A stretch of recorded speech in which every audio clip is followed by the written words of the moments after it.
Let's do it. Kim, do you have an injury update on Autumn? And She's practicing yesterday, looks great. Good to go. and what about Asia? Asia has a stress reaction. So she's second or beginning of third week and being like off of it and in a boot. You do that, you start having pain, pain. And then when they check it, you're checking first probably for a stress fracture, but it's not at that stage. So what you do is you just play it very conservative and keep her off of it. I don't know if it's 4 weeks. I know when I had it, it was 4 weeks, but I haven't asked. I think this is like the end of her second week. And going back to Autumn, is she available Sunday? Yes, Okay. Absolutely. Absolutely. She's good to go and looked good yesterday. And could you give us a scouting report on Florida? It looked a pretty impressive victory the other night, last night. Florida is a very good basketball team. And I'm so impressed with their quickness, their speed, their transition game. They have a lot of players that they play. And they have a young lady that's a freshman that's killing it from the three right now. And it's going to be a very difficult game. They're confident right now. They stay in the paint, they dribble, penetrate really, really well, and they're beating people. It's going to be tough for us. Coach, about to enter the middle third of the SEC schedule. Do you adjust the way you coach, you focus? Usually this would be the hardest part because there's no end in sight. You're too far past the beginning. Well, you just coming off a bye. So as I told you after we played the other night, I wish we could keep playing. Sometimes you want those byes and sometimes you don't. I wish we could have kept playing, but nonetheless, you just keep trying to make them understand we haven't arrived yet. There are no guarantees that we're even going to be in the NCAA tournament. There's a lot of basketball left to be played. We still have to go on the road and try to compete with the Floridas and the Arkansas and the Tennessees and the Ole Miss. There's a lot left. And just stay focused. Today, let's stay focused on Florida and realize they're good. And then we've got to play them again, right after you go in, 2 or 3 weeks. Don't they come here? Can't remember the date. I can't look past the next game, but too much basketball left to be played.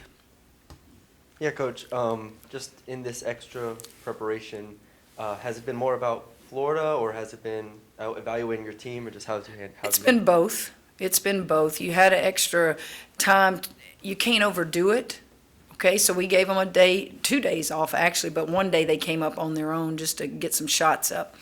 And then you little by little on the floor are getting better in areas you need to get better in.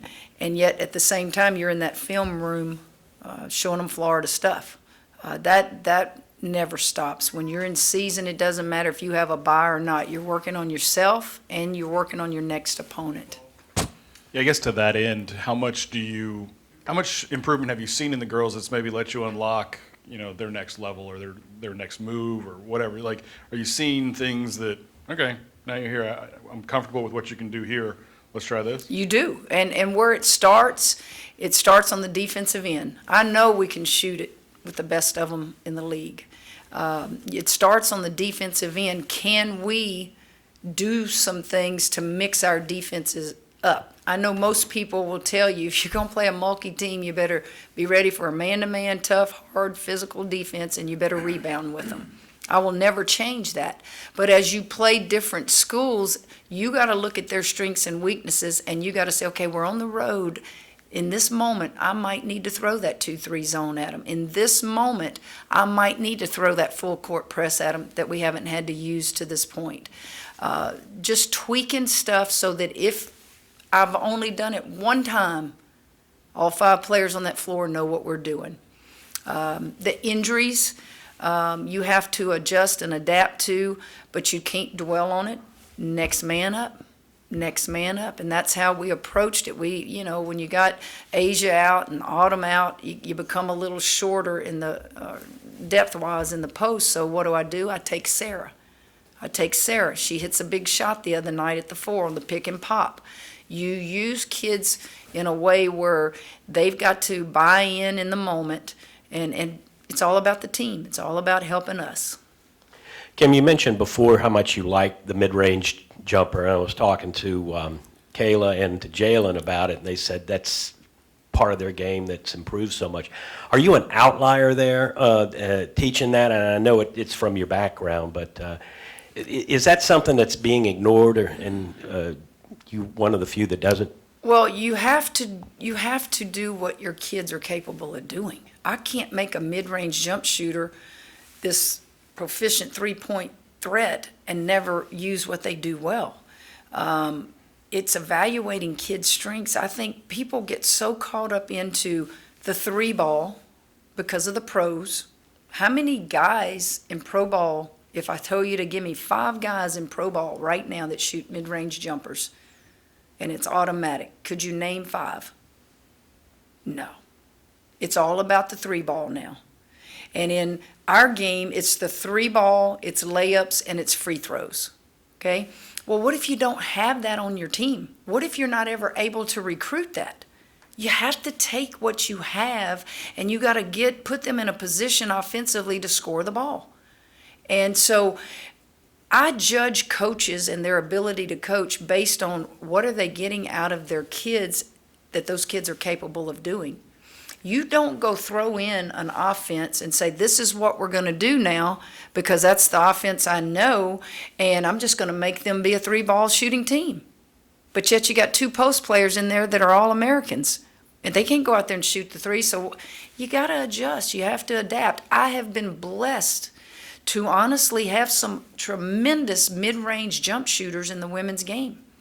And you know what? There's not many girls that can just shoot a mid-range jump shot. And I've been blessed to have an abundance of it in my career. I don't go looking for it in high school, but I can tell if you're a ball player or not. And if you can score the ball, it's our job to figure out where to get you those shots. Now, what Cherry and KP and Lex can do, they can't shoot the three ball. So if you look at their range now and you look at their percentage shooting the ball, those kids, if you leave them open, they're going to shoot the three ball now. And that includes Ryan. But you're going to have to stop the mid-range first. Is that what's top 10 in the country in scoring? Is it because you're so multiple? Do you feel like that's why you've been so successful scoring it? I just think we try to play to the kids' strengths. We just really do. Use Foss as an example. That kid is shooting, 65% from the field. So if you named the top 2 or 3 post players in the country, would you name Foss? Probably not. But if I ask you, well, shouldn't those top ones be leading the country in field goal percentage? If they're that good, shouldn't they be? That's a big thing for her. That means she's taking shots she's capable of taking.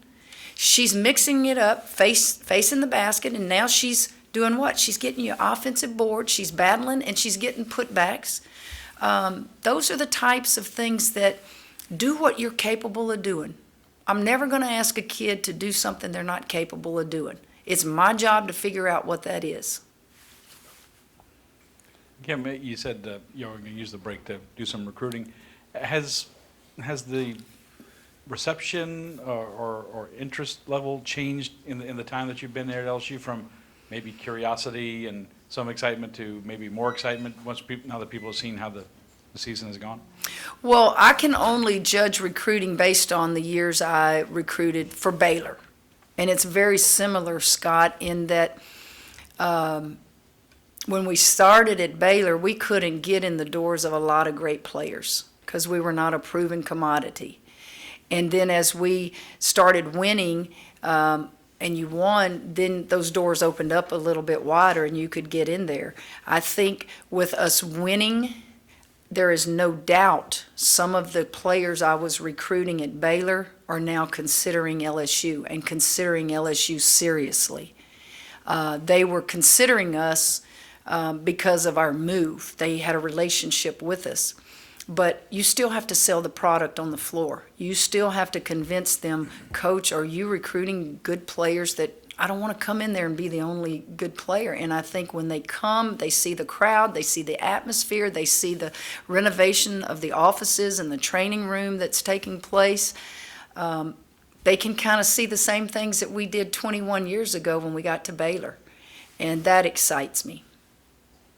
Coach, coming off of the bye week, I have to ask, have y'all worked on the 3-2 zone? No, but that doesn't mean we won't run it. We have worked on zones that we're comfortable with. I'm not a great teacher of zone defense. I mean, that's just, I didn't play for anybody that was a great teacher of zone defense. That doesn't mean that I couldn't just put together something like I have in the past, but I did teach and do teach a 2-3 zone. I do teach a full court zone press, a 3/4, half court zone stuff. But I'm not going to go spend hours teaching something that I'm not good at, or teaching something that we're going to run a lot of. If we do a 3-2 or a 2-3, it would be just to disrupt them a little bit. I'm going to continue to trust those kids that they have in their mind a little bit of a remembrance of what they used to do when they did a lot of matchup zone. But it's been more about continuing to do what they've been taught since I've been here. And I have to ask, I asked you about Kayla Pointer a few weeks ago. Y'all's relationship has seemed to really progress, and you can tell that you truly trust her. Was there a moment in your mind of when you kind of realized? You know, I didn't know Kayla before I didn't know any of them. I can't tell you that I recruited any of them to develop a relationship. When I got here, my respect for them came from the fact that they stayed here. And it especially, guys, it especially was so impressive to me. That was her aunt. Nikki Fargas is her aunt. And she stayed. That told me a lot about that kid. And then the way she acted in practices, and the way she responded in timeouts, and the way, listen, I got on her. I got on her hard, probably harder than anybody. And she always responded. And so trust is not something that is given. In any relationship, you guys know that. It's something that is earned over time. She had to learn to trust me, and I had to learn to trust her. It had nothing to do with, I like you, you like her, I'm this, you're that. It's something that develops. And that's not just with Kayla, but with all of them. But I have to show them the way it will be done, and it won't be this way that you're used to. And they had to buy into it, and they did. And it wasn't all hugs and kisses and, telling them how wonderful they were. It was challenging moments, and moments that I'm sure they've probably never seen before. But they always responded. And I can't tell you how happy I am for those seniors.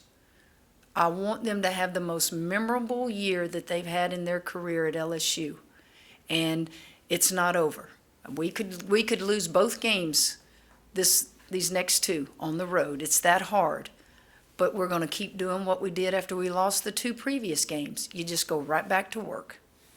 Got time for a couple more questions. Coach, similarly, when you met Jerry, and for example, the softball games, when she come up to you and just hang on every word you said, and like she said, a sponge, I just wanted to hear everything she had to say.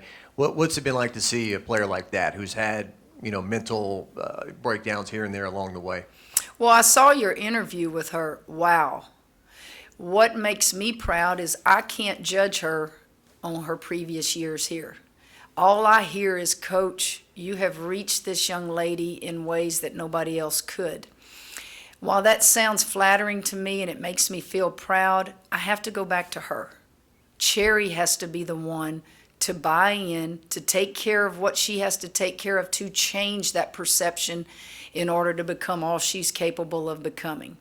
I tell them this, Jock, is we all want somebody in our life to push us to become what we're capable of becoming. You do, I do, everybody does. And if I pushed her to become what she's capable of becoming and I would not tolerate what she used to do, then I'll take that pat on the back. But I can't take it without telling you it doesn't happen without Cherry doing it. How does she fill up a box score? It seems like on one night she might have 8 assists, on one night she might have 8 rebounds, she may, score 20. I mean, does she do a little bit of everything for you out there? She's very similar to Kayla Pointer. It's almost like, you got Morris, you got Cherry, you got Ryan. Those are 4 guards that, who are you really going to focus on? Because they will all light you up. They will all rebound the ball for small guards. They will all defend you with speed and quickness. It is a blessing to have that much speed, that much talent on one team together. And they complement each other well. Cherry, just a pure jump shooter, but she's not afraid to shoot the 3. She's just having a great year. I mean, they all are. And sometimes when you're a senior, it's a sense of urgency. Your time is dwindling down. And their time in an LSU uniform is dwindling down. And their chance to go to the NCAA playoffs is oh so close. And they understand it, and it's just, you don't have to pull teeth when you go out there to practice. And I told them this. It doesn't get written about enough. Their basketball knowledge, even though they've made some mistakes, I go back to those 2 mistakes at the end of the Missouri game, shooting the ball too early on the shot clock and turning it over with less than 30 seconds to go. Their knowledge of the game is off the charts. How do you say that, Coach? You've coached some great ones. I have. I've coached some of the greatest in this game, but their basketball knowledge was not what it is. They just did what you told them to do. These kids improvise through the course of a game, and they make me look great. I will get them in a timeout, and they'll say, what do you want us to run right here? And I'll say, you tell me. You're out there on the floor. You tell me what you think we should run. You see that floor better than I do right there. That's a sense of ownership as well. And I think that's another word they've done. They've taken ownership of this team and this program. And wow, it has made my job a lot easier than you can imagine. Finish up with Scott. Kim, it's only your 3rd SEC road game. One of them going to Auburn. They're struggling. When you went to Georgia, they probably didn't know what you guys were. But now you're going to go to Florida, and they're going to be like, we have a chance to beat a top 10 team, is what they're saying. How do you think your players will adjust to that expectation, as you said before, going from being the hunter to the hunted? We talk about it, but Scott, I don't think it'll make us play any different. It may make Florida play different. We're going to play the way we play. Because we're ranked, we're not all of a sudden go, we still got this much more that we can turn it up. We've turned it up. From the time we've stepped on that floor to now, you're getting everything we have. And if everything we have gets us beat, then you shake the opponent's hand and you say, you played better than we did tonight. I never go on that floor and think that our team is not going to be prepared. I never go on that floor and think that we're going to be out-hustled or that we're not going to play hard. I know we will, but I also know there will be talented moments where talented players take over, or a team that maybe even less talented than you just plays better that night. And so that's how I approach it. We just don't spend a lot of time talking about being the hunted now, because we haven't arrived. We are starting this, and wow, what a way it has been to start. It's been fun, it's been exciting, but too much basketball left to be played against good teams. Are we the 10th best team in the country? I don't know that, but I know what it is. It's a sign of respect that they've watched us go from not being ranked to being ranked. They've watched our net go up. That's all you can do is hope that people recognize it. But I don't know in today's game, who the number 5 team is. I don't know who the number 1 team is. I think it's South Carolina because I get to see them in the SEC more often. But I just know that you want to be relevant and you want to be respected. And I do think that we are being relevant and we are being respected. Thank you, guys. All right, guys.